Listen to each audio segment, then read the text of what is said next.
Hey, Alex here in Austin still, and in honor of the fact that I'm doing way too many speaking gigs this week, like six or seven, and like five podcasts, I'm gonna just go over this slide to answer one of these tried and true Q&A questions. Today's question is, what goes in an email subject line? What are the best B2B email subject lines? So I'm gonna show you to the presentation.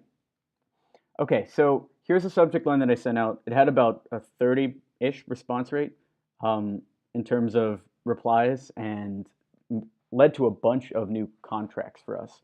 So here's the subject line that worked. Built a thing that auto-finds software projects. What do you think, Mark?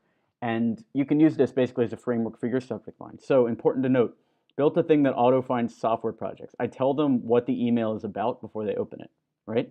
So for years, if you're selling, a SaaS product, built a tool that improves conversion rate by 10% or whatever, have a number in there if you want.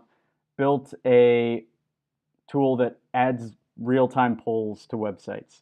you know there you go. And then I ask a question at the end to get them to open it. So what do you think, Mark? Question mark. Mark? Question mark. I'm sure he's gotten that before. Maybe. Okay, also the simpler the better, and it's got to be interesting from a client's point of view. Kind of goes without saying. But Mark's company develops software. So I sent him an email that says that we auto find software projects. I know that he is looking for software projects. So if we auto find those, he's like, oh man, that's super useful.